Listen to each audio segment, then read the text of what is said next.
Hey, Jeremy, how you doing? Hey, hey James, how's it going? Excited for episode two. Yeah, me too. The first one went so well that we decided to do it again a week later. So super excited about Absolutely. this. Yeah. Yeah, so Yeah. with this one, obviously, we'll be covering the LinkedIn funnel building process, which I know is going to be quite a Yeah. lengthy one, but I think this one will have even Definitely. more value than the first for sure. So, obviously, this time we're actually live. The last one was pre-recorded, so feel free, anybody watching throughout this, to ask any questions, and we will answer them towards the end. But should we jump straight into the first part of a LinkedIn funnel? Absolutely. Let's get into it. Sure. Start. Well, let's start with awareness. I'll let you start with this, given ads are best used in this way, in my opinion, on LinkedIn, but I'm sure you'll tell me otherwise. But feel free to jump in. Yeah, for sure. So ads can be used for a myriad of purposes on LinkedIn. For everybody watching, you guys probably know this already. And it's very easy to think of ads and say, I'm just going to do a call to action for people to buy my product or just book a call. But sometimes a great approach is to first build awareness of who you are first. And what this means is that you are creating a brand awareness campaign first as your objective. So when you get on LinkedIn, which on LinkedIn ads on the back end, I'll ask you, what is your objective for your campaign, right? You want awareness? Do you want consideration? Do you want people to essentially buy from you? Starting off with awareness, you're essentially creating a campaign for people to know about what you do. Who do you serve? What is your brand? Um, and then what happens is people start to engage with this sort of campaign. It's more built for engagement and for you to be seen. And by having this run, typically it costs less than campaigns where you're actively trying to get customers or get clients. It's less costly. As you're running this, people are getting more familiar and comfortable with you. By running that, and then you're making note of, hey, who's viewing your content, who's watching your video if it's a video, right? You could create a brand awareness video around introducing yourself. And then you can even compartmentalize people by how much of that video they actually watch. There's percentage view options for you to have, so that when you retarget those people, they're like, oh, I've seen this person already. Their video was kind of interesting. Now they're actually maybe doing a live event, or oh, they're they have a link to a page where I can check out a past webinar of theirs. And the reason why they're more likely to opt in is because of that familiarity. So how to be seen more on the ad side of things on LinkedIn? A simple brand awareness campaign can go along. And the Totally. benefit of it is you're getting more eyeballs, and also there's less friction in the buying process because of that familiarity. So Mhm. that's what I would say. No, totally. I couldn't agree more, especially with that video approach. That's something we used to use back in the day with Facebook. We would put together a video ad that was a genuine video ad based on a Yeah, product or service that a customer would run. And then we would run a further ad to buy, really, and kind of a more salesy approach ad in a second phase yeah, for the people that watched more than half of the video. And this was incredibly beneficial at that time because on Facebook at the time, you could get video views incredibly cheap yeah, compared to clicks. Now, much like my organic approaches to today on LinkedIn, it's doing the same thing, just done in many different levels. And the reason they work, I think, is that you're gauging interest in the cheapest way and then looking to speak further more about something they're interested in. And we'll be jumping back and forth, no doubt, throughout this live. We're kind of mixing the two there, but I couldn't agree more. What a strategy using ads. I mean, do you ever do anything, or do you ever sort of recommend with customers to sort of do brand awareness personally, or is it more on the company side of things, or does that depend truly on the customer in the end of the day? I typically it really depends on the customer. Um, if you're targeting like large conglomerates, like large companies, it's important to test. I do like to test. I like to have the data tell me what the truth is behind things. Yeah. But it really depends on the type of client. Like there are clients out there, if it's your target demographic, it's really a personal brand awareness approach where they see a human face. Um, maybe you're telling your backstory or something like that, that may fit more. Whereas others, it may be just, logo, company logo. This is our educating on a service from a brand awareness standpoint, not necessarily selling per se. Mhm. I'd say let the data tell you and test both approaches. I Sure. personally lean towards the human side of things because, I mean, we have just biologically, we have so many ways to connect with one another through the Yeah. eyes, through similarities, things like that.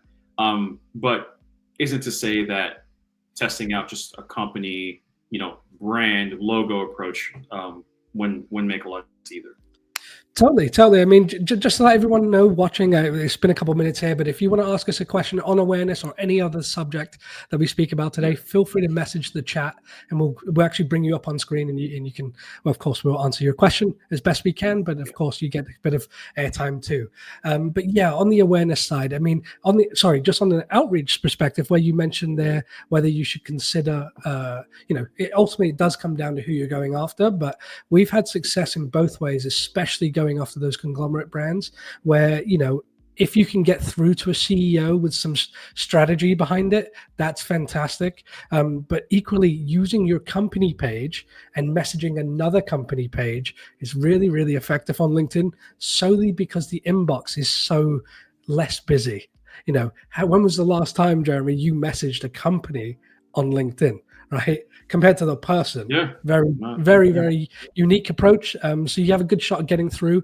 But what we have found, even though you might get through, use an approach that encourages the person reading to share it through with the decision maker, because oftentimes it's not read by the person that makes the decisions, right? Especially if you're going after a big brand, it's very unlikely the CEO is checking the inbox, but you can definitely get a message through for sure. But I was all just of going those to ask about that. nicely. Yeah, I was just about to ask about that because a lot of times I found that it is not the CEO there. What would you say are some quick for the audience, of course, Sure. are some quick sentences or quick copywriting frameworks you would approach for saying, "Hey, can you pass this along to someone, to Yeah. CEO or decision?" Absolutely. So that does come down to approach or ultimately the strategy or reason for outreaching in the first place. But let's just take the traditional approach of leading with value, like most. I believe everybody should be. One of the best and most effective things we do is we will simply write a one-liner that says, "Hey, we provide these documents to our top performing clients that are also in your industry. I'd like to give them to you for free, and let me know your thoughts." Now, what's nice about this subtle approach with that is and this is where follow-ups are super key on LinkedIn, is you can follow up with actual information within there. An example to that might be one of your documents might have a retargeting ad strategy or this video strategy that we just mentioned, but they haven't seen it because they haven't opened the document. This is even better if you get notifications like I do if you open our PDFs, so I can actually see who's opened it and understand if they're interested further. But I might be able to follow up with, "Hey, I noticed you haven't opened this document. Feel free to. It can save you up to 20% on your paid ads." Right? If your strategy can do something like this is how you can follow up with value. In our case, of course, in an actual customer's perspective, might be a little bit different. But let me just check here the chat. So let's answer this question here.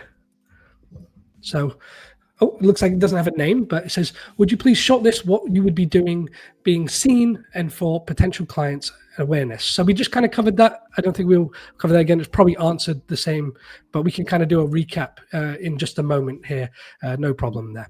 So, but yeah, on the sort of awareness side of things as well, on a more of an organic approach, as I said, on the ad side, Jeremy, you know that space fantastically well. And one of the things with that is you have many options. You can go the video route, you can go a personal branded route, and something we'll talk about throughout this, as you mentioned, a storytelling process with ads.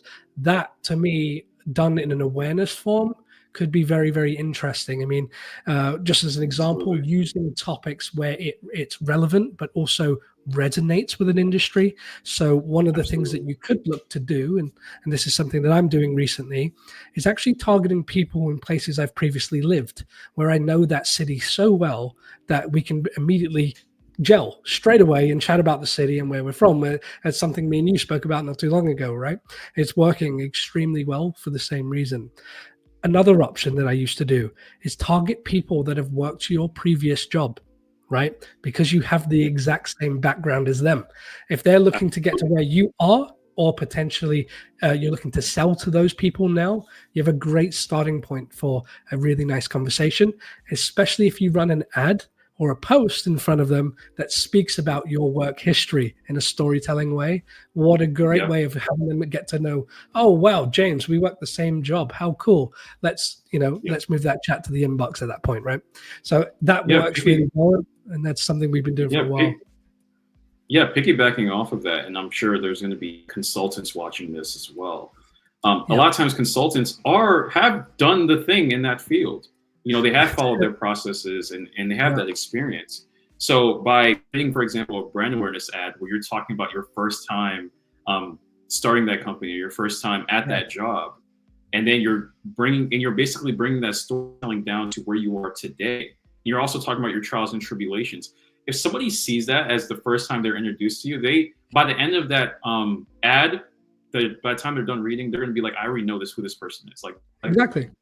Exactly. I mean, this could work even further, right? Where with the right type of storytelling approach, you could immediately run outreach to the people that engaged in that awareness ad. Absolutely. So say you bring a couple hundred people in from a post or an ad, great. You can now write to those and carry on that conversation there around something that's totally relevant to both of you, which again, people like to chat about themselves, but if you share a history, it can be a really fun moment to kind of go back and forth with someone that doesn't know who you are.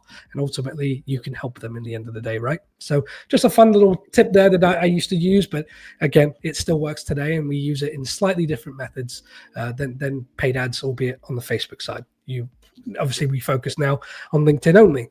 But on the awareness side, for the organic approach, which is for a lot of people on LinkedIn, because I'm fully aware the ads are a little bit pricey for some, but you do have options such as groups, events, posts, cold email, which is something we've been experimenting with more and more to really bring that volume approach, and of course messages.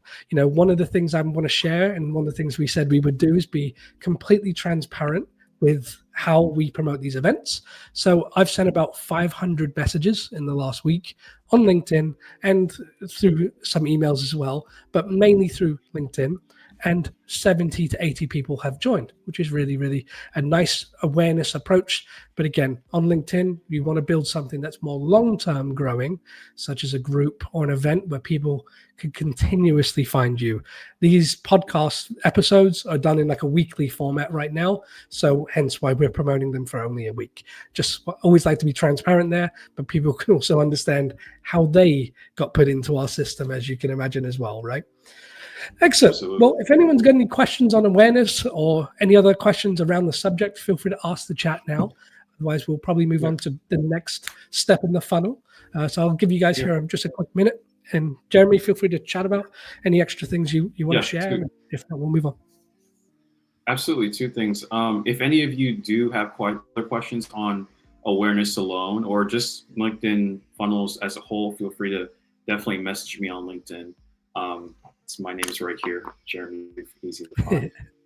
Fantastic. And I'll be glad to speak with you. I do want to piggyback off what you said, and I think when it comes to organic, a big side of organic is leverage, and I think that's a huge theme of what we talk about. Ads is a form of leverage, but organic can definitely be a form of leverage. Content and live events can give you a lot of leverage because you make it once, people can watch it over and over again and soak in that value. When it comes to the messaging side of things, you can have automation tools to help you reach out to people, right? Obviously, you want to make sure your messaging is on point, you're reaching out to the right people, right? The tools won't do everything for you, but they're a huge leverage point where, hey, you know that, okay, if I want a customer, I need to send X amount of messages to X amount of people.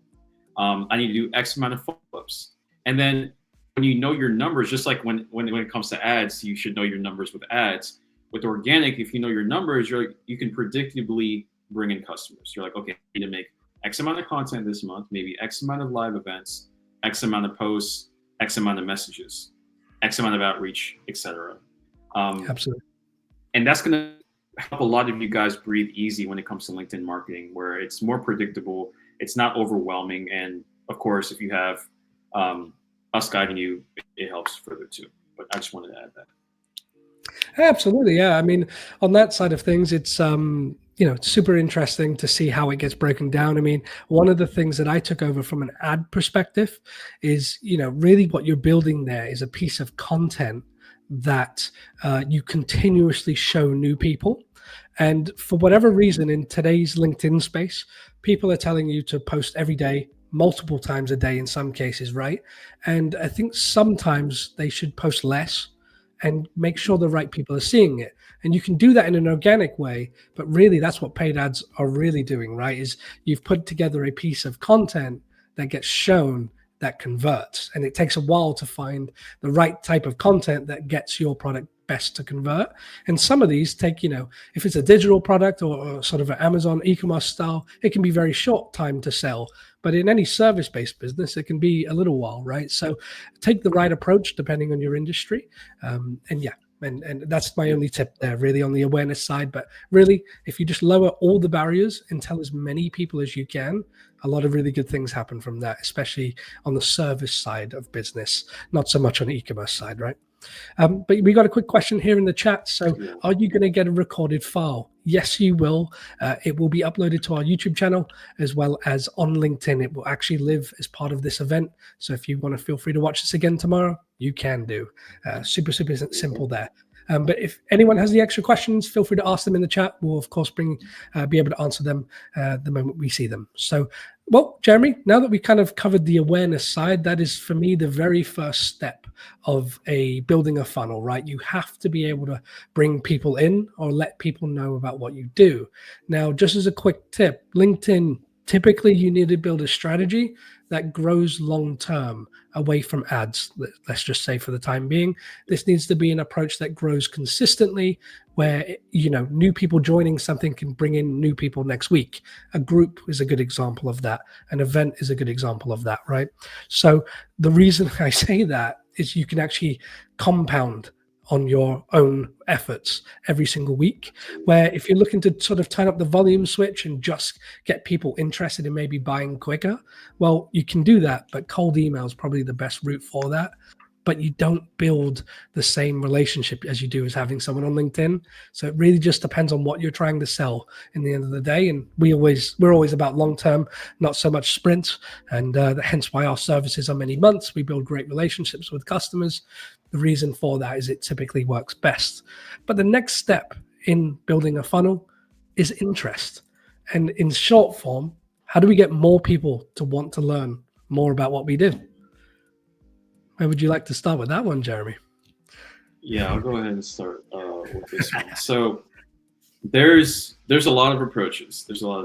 So when I think of interest, me personally, in my lead generation brain, I think of some sort of magnetic mechanism.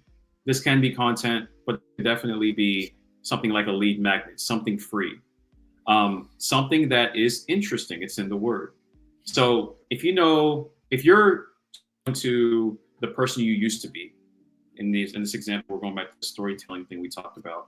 Let's take that consultant that's running a consultancy and he's helping people with the business he exited from. Well, to show interest, he can create some sort of lead magnet to help them be interested in his product. So in the awareness stage, he showed his story, right? And now they're aware of who he is.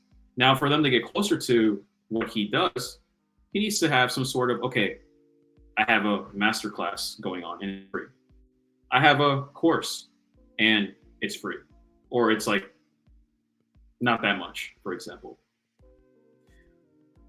To me, interest means something that's very low barrier to entry, and it gets them closer to your service, or at least solving their problem to a degree.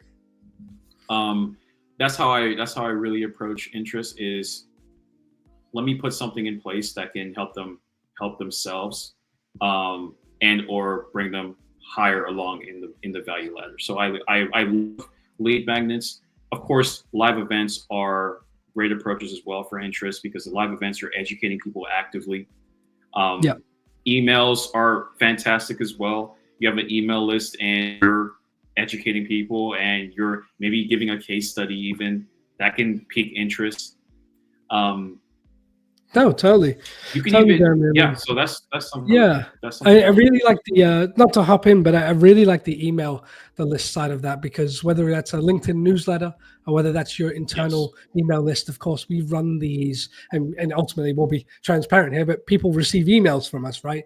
All the people that joined episode 1, they've been invited to episode 2, right? That's Yep. exactly why we do this. We get to stay top of mind, but also in contact. But the reason why we both like these events, why we host them, is it's a great opportunity to get to know us. You get to spend an hour or potentially more than an hour if you watch more than one episode. You get to learn a little bit about us, but ultimately how we would do things here on LinkedIn, and of course how we've done things in the past for customers as well, which is super unique and neat. I mean, on the interest side, I find typically that a case study is a great first start, right? It's something we actually spoke about just before filming this was, with a customer, one of the things we like to start with is, okay, who's your best customer to date?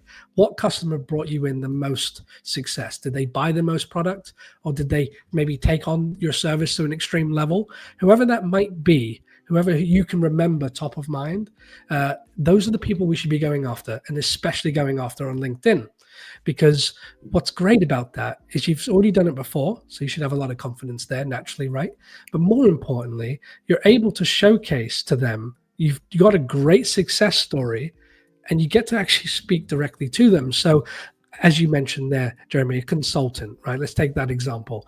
I've worked with plenty of consultants in the past as well, so we can probably bounce back and forth a little bit. But on that side of things, for them, it's about educating someone to their knowledge, typically, that has a value to it, right? So I do a lot of consultancy myself. Maybe the service doesn't match someone's needs, maybe the course doesn't fit, right? But maybe they just want to learn one thing. Maybe you just want to know about LinkedIn events, as an example. So that's something we've been doing recently, which is working really well. But it's just like what you said before. If you can speak on the job you've done, well, I can speak to someone else about the pain points of those industries, right? And it kind of all comes full circle about how do you get someone interested ultimately. But yeah, what are some of your tips with ads with consultants? Yeah. So with interest, I think first off, I like to start obviously with the lead magnet approach. So if we're talking ads, it's just amplifying that lead magnet to a bunch of people. So for instance, actually, let me add something really quick. In our previous episode, James brought up a good idea of how to make ads cheaper. Well, it's to advertise to a list of people that have already engaged with you. So let's take a consultant that has a list of people that have engaged with them to some degree. Maybe they liked a post. Let's say that's the minimum effort. He has that list and he advertises to that list. And in this stage, when it comes to interest, he's trying to generate more interest in them. So he has a lead magnet that maybe it's a free ebook. Maybe it's a case study. Maybe it's a video training of some kind. So when he advertises this, he's now moving people down his funnel. And now they either go to a page, they download something, whatever that is, they gain that value. And then from there, what else can the consultant do? Well, he can lead them further down the funnel. Maybe he has another ad for the book a call. And why is it that they were likely to convert at that point? It's because, well, they're aware of him. They've shown interest. They've downloaded something from him. They've read it. Maybe not the whole thing. They've read it. And now they're more likely to book a call. So no, totally. That's a very solid approach. It's a great point, Jeremy, because the thing is, at some point in any funnel, whether that be Google ads, let's say someone you search something on Google, immediately arrives on your landing page. Well, they still have to go through the whole interest process, right? They have to understand whether this product in this very moment's for me, and more importantly, who's it from, right? Especially on a consultant side, there's a lot of who is the consultant, what have they done, is their knowledge worthy of me understanding, right? So there's many hurdles to get over before someone hands over their cash, and that's the case in any of these approaches. But I find it the easiest actually on LinkedIn, especially when you kind of skip the awareness approach, like you mentioned, and kind of go after targeted events that are already out there or targeted groups. And I see a couple of questions have come in. We will share them on screen, and I will share exact examples on how we can sort of help them a bit further. But these are sort of the processes that you can do by outreach, but you can also bring in ads as well. A huge part of funnel building that I find in today's day, especially on the outreach side, if that's your funnel, especially for getting the awareness, whether it's cold email or cold LinkedIn, either or, you're going to have to make it feel like the prospect's idea of getting in contact with you. Okay, even though I may have started the conversation, I've left it an open enough question to start that conversation, right? Something has to make it feel like their idea, not your own. No one likes to be sold to, and the moment they feel like it, they stop replying, or they just simply don't respond to the same depth, right? So that's a really big tip there, and that's where we spend a lot of time with customers, because everyone just wants to direct people to a landing page and click a buy button. Trust me, I know the feeling, but ultimately you can't really do that at scale anymore. People are kind of, smart enough now and been through enough platforms to know. Yeah, I also want to add something, and this is a slight devil's advocate thing, and I'll share my insights, and I'd like to get your insights on this. A lot of the argument when people say, oh, okay, just running this call to action straight sales ad because I'm only interested in people that are ready to buy, and I only want to talk to them. While that is true, the downside is you are leaving a good amount of people on the table still. Absolutely. Because you're not giving them a chance to warm up. And in fact, I'd say a overwhelming majority of the market is in the pool of not interested, or they just need to be warmed up. And the people that are ready to buy right now, statistics on this, it's really only about 3% on average across all industries ready to buy right now. So that's the thing I want a lot of people watching this to remember when it comes to absolutely. I mean, just something to touch in on there, Jeremy. Something that's really funny to all of that is actually once you start investing into some of these interest-based sort of approaches, like a newsletter, an event, a group that people discover you from, right? A lot of that time frame from someone new to buying shortens dramatically. Funny enough, 2 or 3 of the biggest deals I've done this year have actually come from people that have known me a few days, right? And the reason for that is they were interested. I found them where they're already interested, and I've immediately added them. And what they were interested in learning or potentially doing or considering for their business, albeit LinkedIn marketing in some way, it's like meeting the person you've been looking for, right? It's that person that you've been looking to hire. It's like that's where it works best, and that's because of these groups and events that are out there. Anyway, Jeremy, let's jump into these questions because I think we can share a bit more about how we can help people specifically. So, Raina here asks, can you build a funnel as a non-fiction Christian author and teacher? Absolutely, you can. Now, that's very niche, but we have worked with a couple Christian-based businesses in the past, funny enough, and I can tell you that there's massive groups on the platform that are Christian-based business groups. These are where you want to spend some time, add some people from there, but most importantly, I'd actually encourage you to create content within there. Now, this is the awareness approach that as I said, Jeremy, at some point we will jump right back to it, right? It's a full circle approach.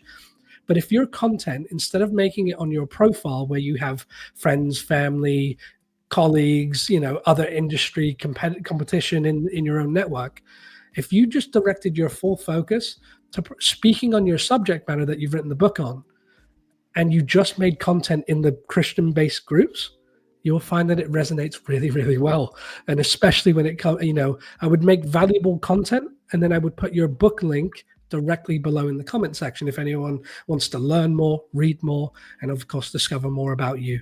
That alone right there could be a super simple route to getting some people and getting some traffic. Another option there immediately would to begin adding those people and messaging them, right? Giving them a discount to a book. That would make a lot of sense straight away. But my favorite approach would actually be spend a couple months adding hundreds of people into your network from these groups, and then build your own group. Right, this will allow you to, of course, showcase your book front and center when anybody new joins. And as I said, to make LinkedIn work long term, you need a form of discovery. You need a way of people not only showing interest in the subject, but finding you as part of that. And building a group is a really good way of doing that. We have about 75 to 100 new people join our group every single week. So every week, that many new people discover what we do, and we're able to, of course, take them through a process to learn more about that. But yeah, feel free Absolutely. to share. Yeah, well said, James. I like what you mentioned about groups, and this kind of goes back to what James mentioned earlier in the call about thinking very long term. When you're adding a lot of people into your network, you're thinking long term. When you're joining these groups and interacting with people and talking about being a Christian business owner, a Christian author, or nonfiction, wherever these categories kind of come together, it could be multiple groups, it could be just one. But where these categories come together and you find other like-minded people, these are amazing people for you to interact with. And again, just like in regular content, if they feel like they know you and you are presenting something of value to them, it could go a long way. And since you're an author, there's a chance that you probably want some help publishing of some kind. LinkedIn is a great platform to help you sell more, essentially, not just getting those customers, but helping you sell more. So if you find someone with similarities as you, with same similarities, essentially, Yeah. That could go a long way in having partners on board as well. So absolutely, it's just that your niche, just understand your market, understand who you're talking to, and then create talking points, create storytelling, and interact with those types of people. Totally. I mean, just to touch on that, to finalize that, Rainer, for you, being the most valuable member inside a targeted group is super overlooked at the minute. No one's really doing it. Even the owners of groups are incredibly lazy, truly. I'm saying that as a group owner, right? Cleaning it up, making sure it's of quality for everyone. These are things that you should really consider there. And as I said, it's a great way of just immediately being super valuable within a targeted group. And the more you get known there, the more people will actually add you. So a lot of the limitations on outreach, which I see you just put another comment there mentioning, you just remember you have an outreach limits every month, but you don't have a discovery limit every month, right? So these groups, you might make a poll within a group or a post. And if hundreds of people saw that post because it's targeted, then you might find that hundreds of people add you because of a post. So just keep that in mind. And that tactic's super, super useful as well. And just as to throw in here very, very quickly, Jeremy, I know I mentioned that I might do it, might not do it. I'm feeling pretty good today. So let's go ahead and give away the course here for free, which teaches everything that I've mentioned here. And of course, we'll touch on as well with what Jeremy's mentioned as well throughout it. But yeah, just keep in mind, if you're looking to take LinkedIn seriously, we have an 8-hour course. I will provide it to you guys entirely for free. The only way you can get it is by messaging me directly on LinkedIn and asking for it. But anyway, we have one more question here, Jeremy. So let's jump straight into this one. So Sylvia says, hi, how can I create a funnel for medical topics? Now, on the organic side, the medical space is actually super private on LinkedIn. It's really hard to sort of get into some of the groups and get accepted into some of the events as well. Events are a little bit easier, but you find that publicly, the medical space is just really, really privated. So all the big groups that you see out there, they're all private now, and they're very difficult to get in. The only way you can get in is by asking someone to accept you in. And a little tactic there, Sylvia, if you're struggling to get in any groups, is look to see who's engaging on the public posts from the group, and you can add those people and ask them directly to accept you, and they can do that if they have the permission to do so. But yeah, on the medical side, you can absolutely do it. just a little bit more difficult on the organic side to have something, kind of to copy, if that makes sense. Yeah.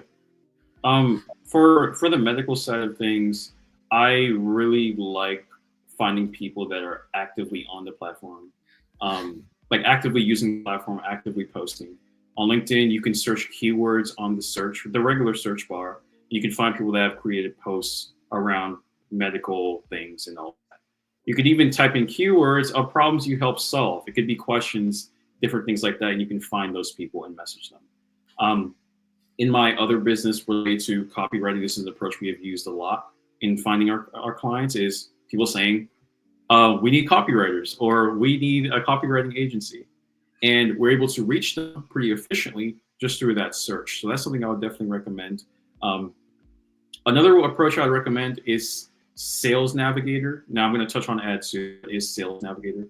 Sales Navigator helps you get really specific with your targeting, location, job type, industry, things like that.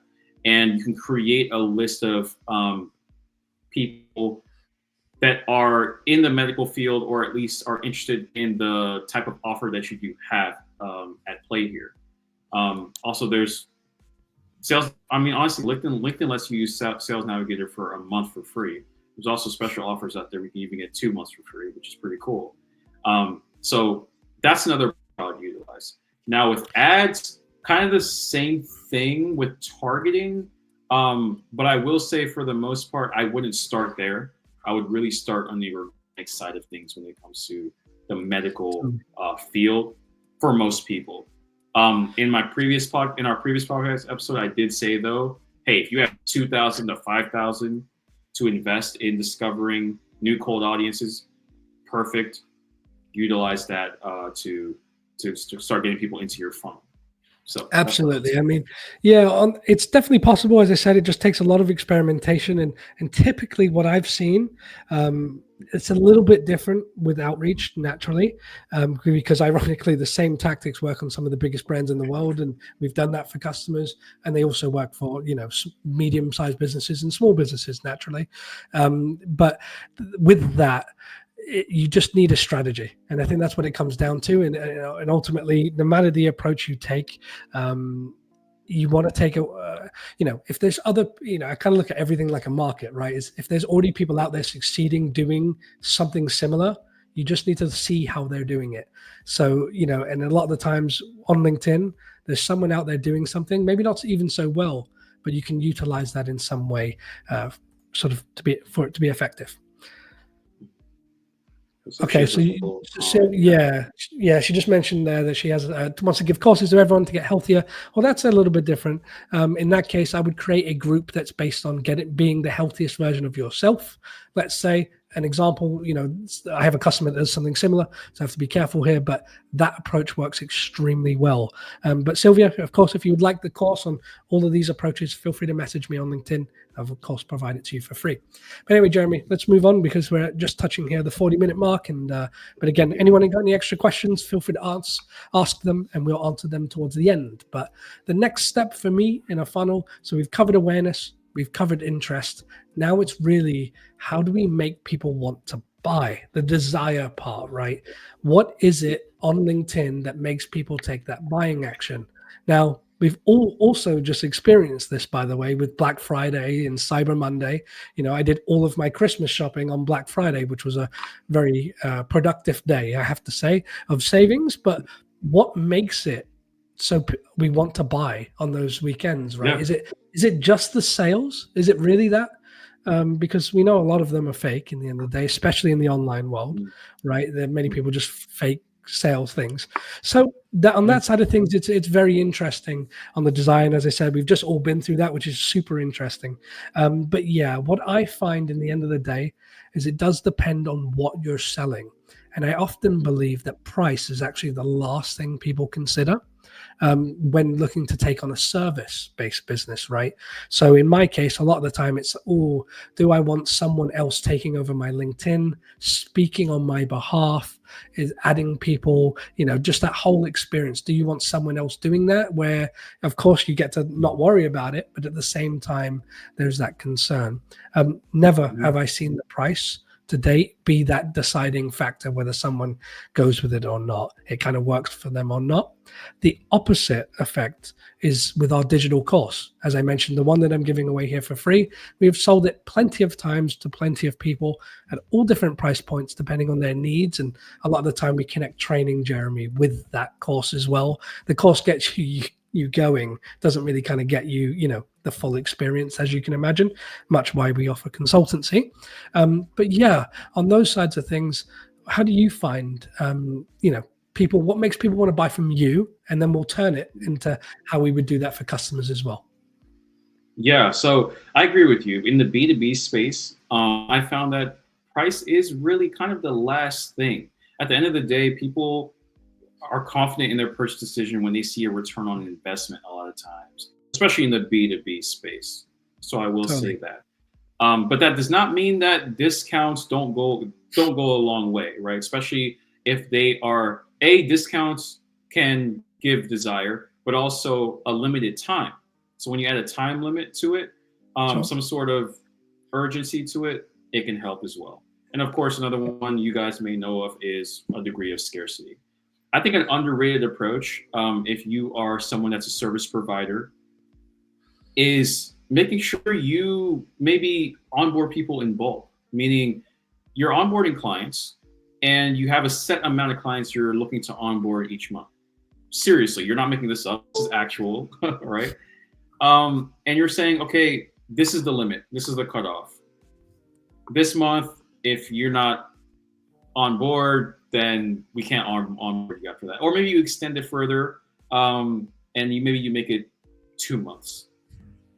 That's another version of scarcity where you are increasing the desire because it may not be here for long.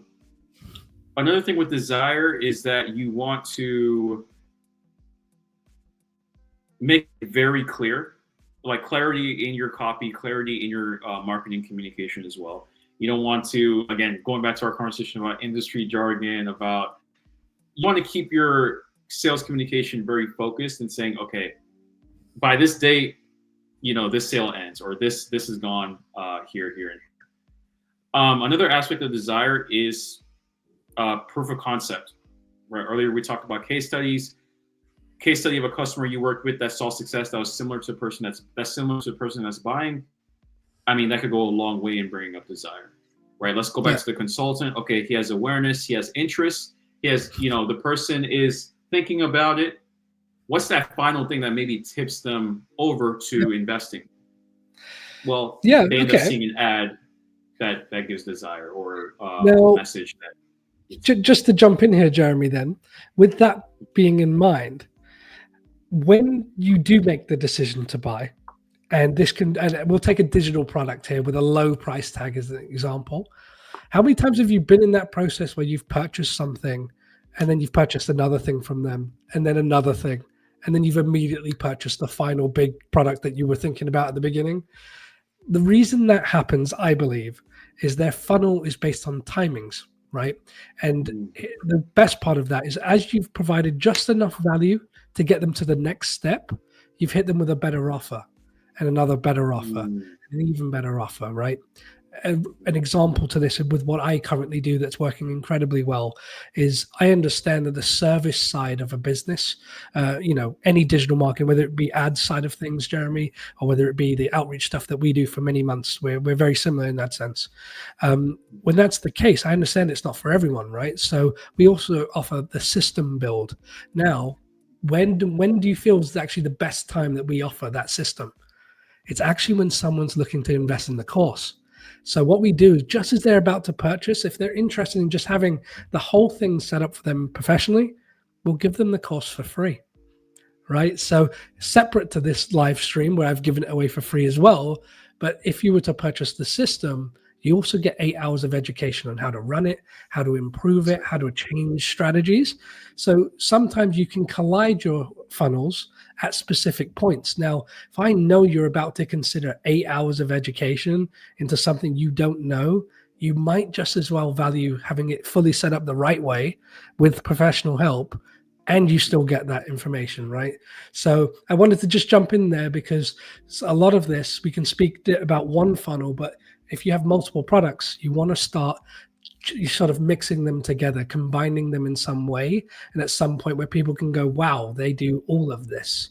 And it's not just, the big price tag on the service that some people like to go with. It's just as valuable if you needed a list built, as you mentioned, right? So it's these sorts of things where I like to find that people want to buy. But on the desire approach with LinkedIn especially, I think we have to touch on social proof, whether that's something where you run an ad for a short period of time, where you run it for engagement and then you switch it for clicks, which is something I know you've spoken to me about in the past, or whether you look to build a LinkedIn event that grows to a great scale. You bring in hundreds of new people to discover who you are and you deliver it at once.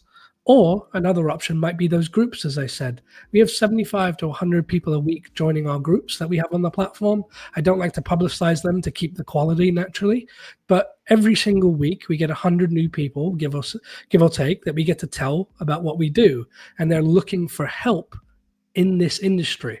So they're looking to learn, which is perfect for the course and perfect for a service, right? So you want to kind of blend your options and kind of try and be of value to anyone at any time.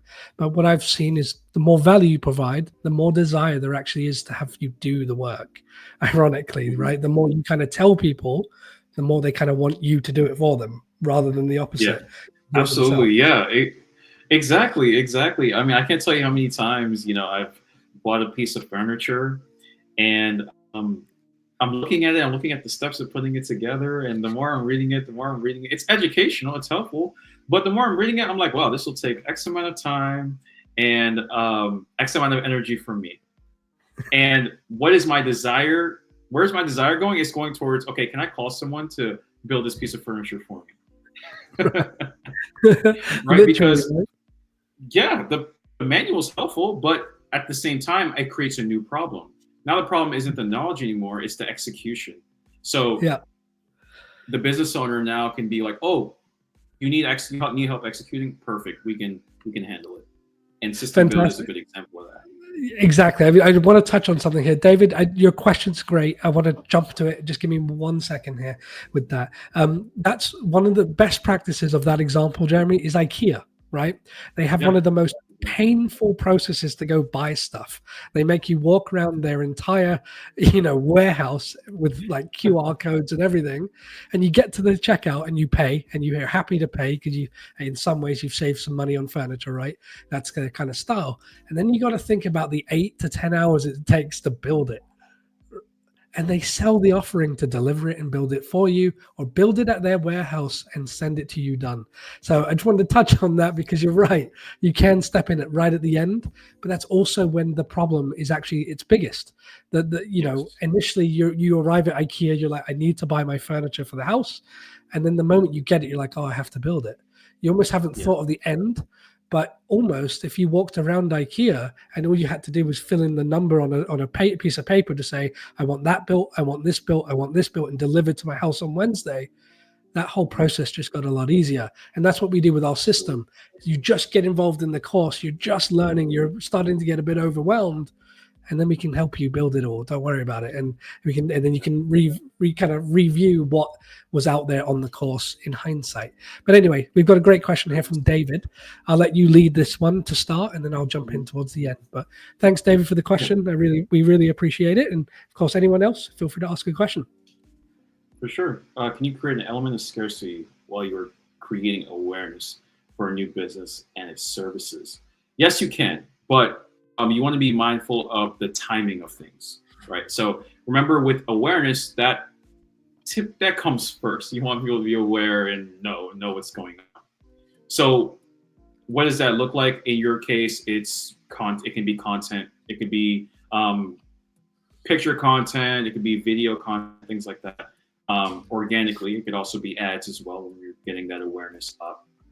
And then from there, if it's a new business, there's this that you're trying to build, maybe your customer list up, or maybe you're trying to build up an email list of some kind. So what you can do is essentially okay, let me backtrack. So you have awareness, and now you're trying to get new people for this customer list. So what you can do is you can get like a minimal. You could create a minimal viable service or product for these people. Meaning, let's say you have this list of interested people, and you say, hey, for my SaaS product, for example, that's going to come out soon. We have a beta version that's going to come out soon. Maybe come out in a few weeks. There's X amount of people that were having utilized this beta version of our SaaS product. So they're already aware of who you are. Now you're cultivating a degree of scarcity, right? They're interested. And now you're saying there's only this amount of people that will be able to utilize this. And then of course, in that email or on that landing page, you're talking about the benefits, the direct benefits of this product for them. The fact that, hey, they're getting an amazing product that's a fraction of the cost of quote unquote competitors out there. The fact that they have support as they utilize this given product. And maybe an extra benefit is that they get the full product in the future at a discount compared to the other customers that come on later. So that's when you're cultivating the scarcity. It's the awareness. So you can absolutely do that with a new business. You just have to keep going. You just have to go chronologically. Get awareness. Yeah. And then eventually when you get to the scarcity desire portion of things, maybe it's a minimal viable approach or a minimal viable product that you put out to the market. Totally. I mean, Jeremy, great touch point there. I mean, something I will add to this, by the way, David, and feel free to write a little bit more context to your industry. If you're still watching, fantastic. If not, we'll follow up with you, no doubt. But on this side of things, I actually believe this is the case every time you release a new product, and potentially even when you have a new product idea. Something I've been doing over the last couple of years, whenever we have a new product idea, is testing the demand at full scale, all the marketing you would do without even having the product. Okay, so an example, and the reason I mention it that way is when we released our course, we'd been asked by hundreds of people, can you teach me how? We were doing consultancies, and that was getting, the volume was sort of getting a bit too much there, right? And naturally you have to balance things out. And I've always known the course is probably the route to go, especially with how visual LinkedIn is in my case. So what we did is we created polls within targeted groups for many, many months ahead of time. I had a list of 3,000 people that had already said they were interested in learning how to do LinkedIn outreach before we had the product, right? So they already had heard from me. I'd already added them, and I already knew they were interested, all before I had the product ready to go. And there's many ways of doing this. For instance, you can even advertise a poll on LinkedIn, which is something you could, it's a really subtle way of getting someone to engage. And then David, when you have someone that responds positively to a poll, you can then input them into a funnel, add them, begin the conversation around helping them. Now, the scarcity part and the awareness part, this is a new trend that's truly coming. It's always been something, but a new coffee shop, doesn't say we have 225 cups of coffee today and we're sold out, right? It's just not how it works in some industries.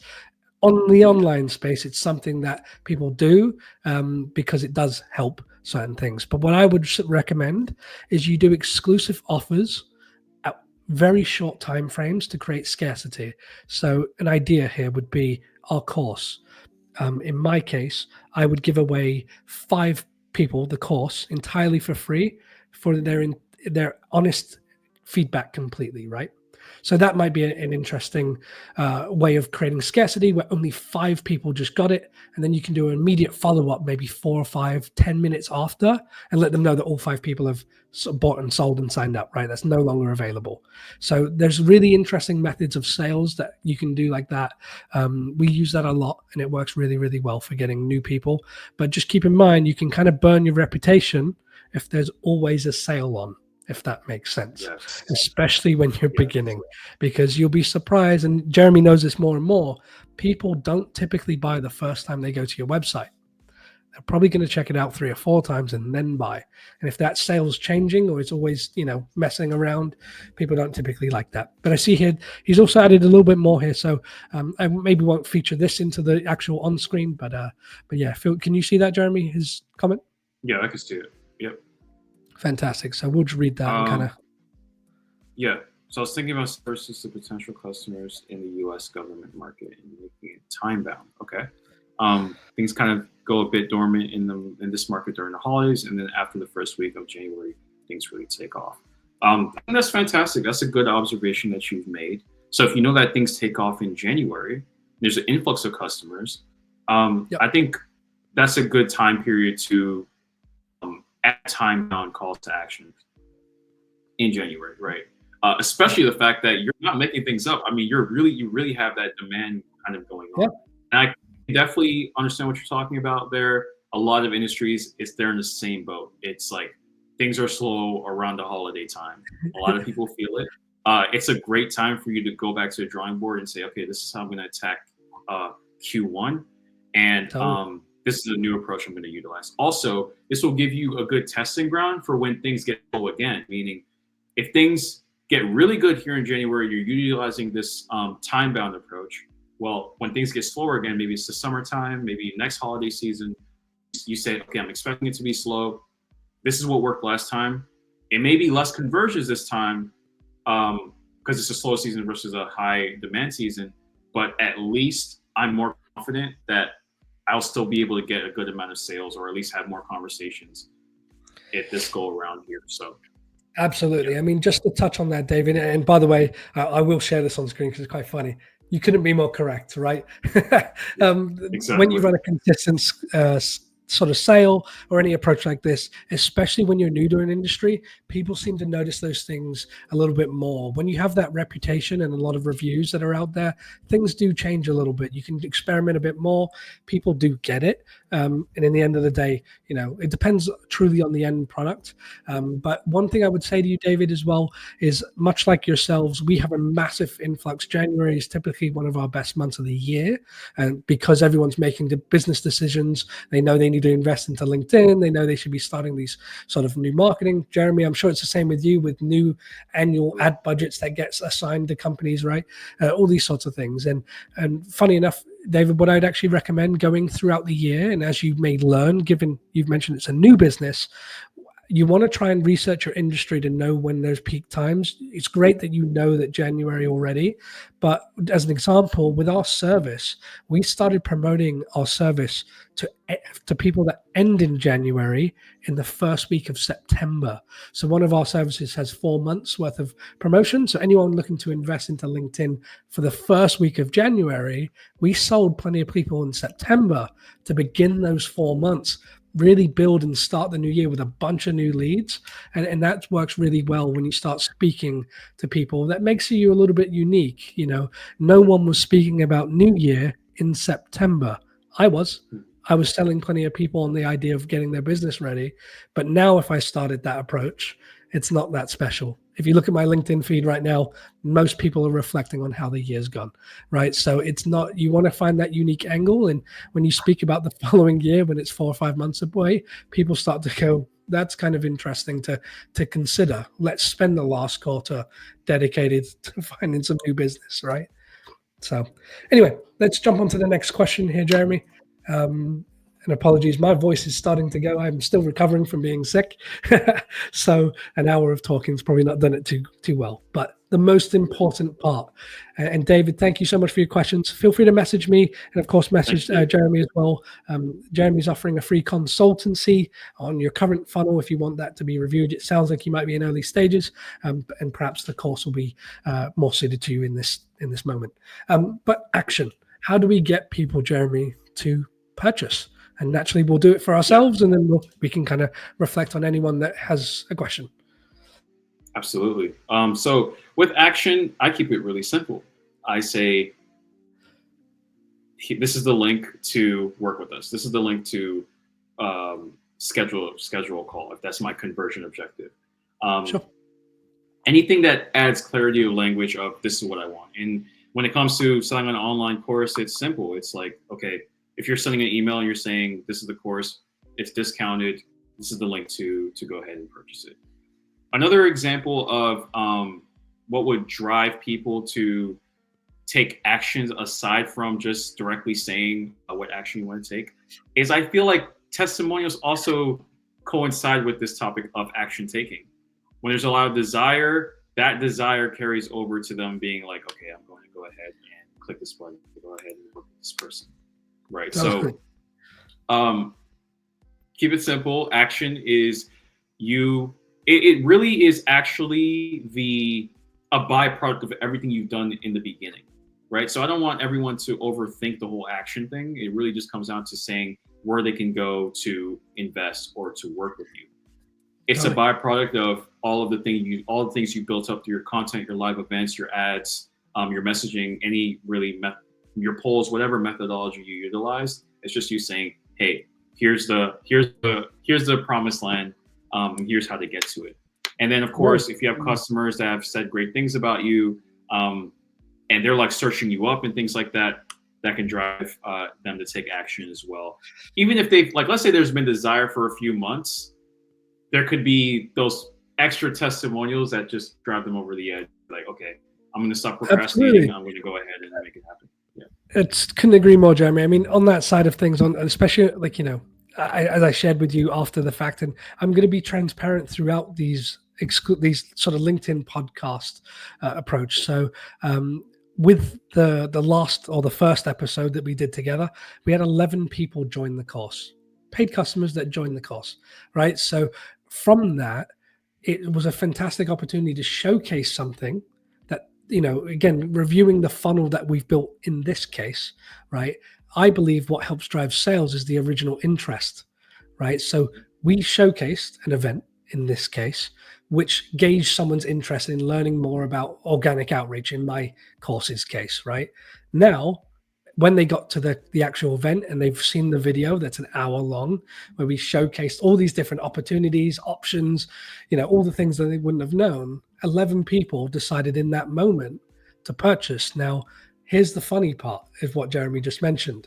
I'd say 6 of them were previous people I'd spoke to many months ago. They were people that never bought. They were on the fence, loved the idea, never got to it. Price was wrong. All of these sort of objections that you get, it all disappeared when they resaw something of mine and they decided that today or last week was the right time for them. So just keep in mind that you're taking people through a journey, and don't be scared to refer back to the same journey they've been through, right? So if I know you've visited my landing page and you've figured out that you want to turn your profile from a digital resume into a landing page, and you've downloaded a video that teaches you how to do that, well, that video, I can refer back to that in my email copy, right? So do you really want to build funnels where you know where people are coming from? So in that example, I know, Jeremy, in that case, all the people that enter that funnel that are interested in improving their profile, well, they're interested in becoming an authority figure on the platform. So that strategy, that funnel will be speaking on those sorts of terms to people that like those.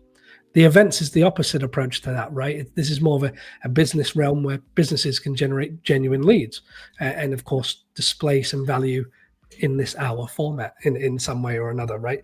So, and these events can get extremely creative. What we're doing is quite unique, where we're sharing strategies that most people don't. They keep them hidden, but we're, of course, sharing them publicly. But hey, guys, that was a fantastic episode for us. I really enjoyed that one, Jeremy. Really that was great. Super dived into that deep. As I said, if you've got any questions here in the last sort of minute or so, feel free to ask them in the chat. We'll answer them on screen. If not, we will follow up with everyone that comments or, of course, writes to us. But just as a reminder, if you would like the LinkedIn course for free, you do have to message me directly on LinkedIn asking for it. So feel free to do that. And I'll, of course, provide this to you later today. And if you would like a consultancy from Jeremy to review your current funnel, feel free to message him on LinkedIn and he'll set up a call with you to do that. Perfect. But fantastic. Yeah, this is great. There were great questions today, for sure. There really were, yeah. I enjoyed doing it live as well. It's quite fun. But yeah, we will review how this went in hindsight, and we will make some decisions going further. At this time, we don't have the 3rd episode to announce, but we will have some news coming very shortly to you all. And as I said, thank you guys. It was a great stream, and we'll see you in the next one. Yep. See you guys. Bye-bye.